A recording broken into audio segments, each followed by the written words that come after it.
we've got some breaking Broncos news right now. The Broncos are signing defensive tackle Malcolm Roach to a 2-year deal up to $8 million. So Broncos getting a guy that has played with fill in the blank. He's played with Sean Payton. Sean Payton, yeah. In 2020, Malcolm Roach was with the Saints. And you know where he's from? What college he went to? This is starting to become the Broncos' favorite college to add players. Texas. Yep. Bingo. Yep. So this, there's obviously a New England or a New Orleans pipeline to Denver. There's also maybe not a little University of Texas pipeline to Denver now. So $4 million. This is a guy that's going to have a role. He's never been a full-time starter for a team, but he has played in 41 games undrafted out of Texas, and has played all 4 years with the New Orleans Saints leading up until now.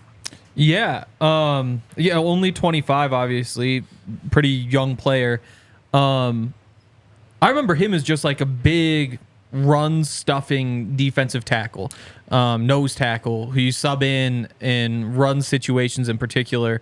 But then looking back at 6'3", 290, he is a little bit small for that. And I guess maybe that kind of makes sense considering he's making $4 million a year. That's not a huge salary. But I think that this is probably your Mike Purcell replacement, I would guess, with Mike being, 32, 33 now. The Broncos kind of bring him back.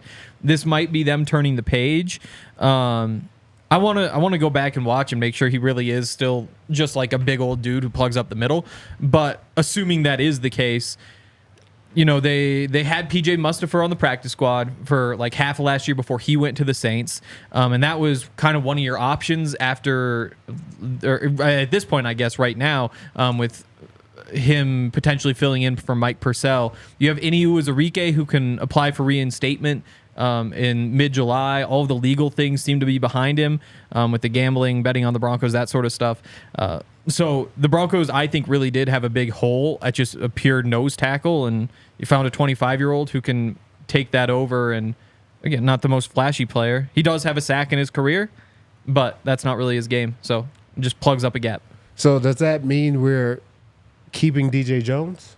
Good. I think this move can lean either way. You can read into this move either way. Yeah, because I know that we usually play like a 5 down front versus, 12, 21, 22 personnel. But in today's day and age, I don't know how often we're in that front. So do we need 2 nose tackles that we're paying good money to? Because this would mean that if we're playing a lot of sub, which is just 40 linemen, 2D tackles, you have, what's his name? Roach. And then they just restructured Zach Allen. Yep. That's your 2D lineman. Yeah.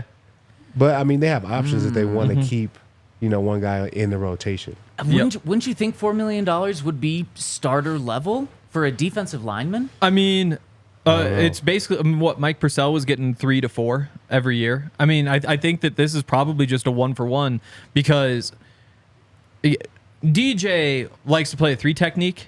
I guess I haven't talked to him about in like a year, so maybe things changed with the scheme or whatever. But that's where he wants to be.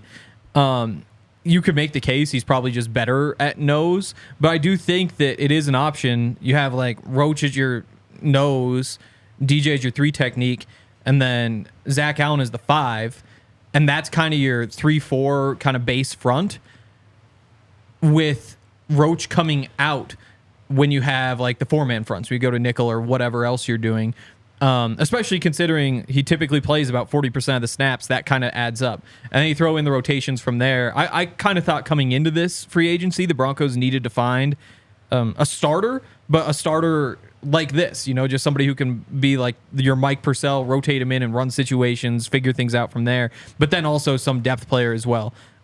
So I maybe that's Jonathan Harris coming back. Maybe they just draft a couple guys and hope one's ready this year. But I think DJ Jones is back. But, I mean, it could be in the next hour we find out he's not, because we've seen that with running back so far with the Packers signing, not Saquon, Josh Jacobs, and then half hour later releasing Aaron Jones, the Bengals signing Joe Mixon, signing, who did they sign? Who's the Bengals running back? They just got Joe Mixon. They released Joe They Mixon. released Joe Mixon. Zach Moss. Zach Moss. They signed Zach Moss, and then right after Fellow released Zach. Joe Mixon, another Zach. Yeah. So it could be something like that too. Right. Yeah. Exactly. So, are you guys gonna call him a starter? Be in base for sure. Yeah. Yeah. It just depends on what the offense is running. The offense decides if he's a starter. Sure. Yeah. I'm gonna say he's a starter. And again, he only started a couple of games throughout his career, but that could be formations and stuff. Yep. But Broncos get certainly someone that's going to be on the field for them, game in and game out, and not surprising that he spent time with Sean Payton and the New Orleans Saints.